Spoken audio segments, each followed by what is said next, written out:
This is the rook.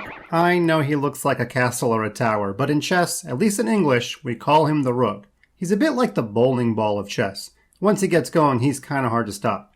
Rooks are pretty boring pieces. They go up, they go down, they go left, and they go right. You can move them as far as you want, but there's nothing spectacular about them. They just tend to knock things over.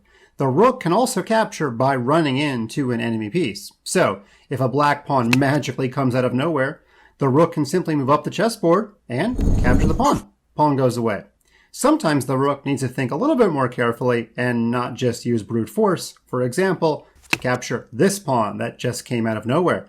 If you want to capture that pawn in 2 moves, the best way would actually be to travel to b6, and then even if the pawn came forward, your rook could obviously slide down and capture it. However, if you had chosen instead the square e4, then black would have a chance to move the pawn, and as you can clearly see, your rook would not be able to knock down the bowling pins, but could still go to b4, and when the pawn traveled down the board, your rook could capture.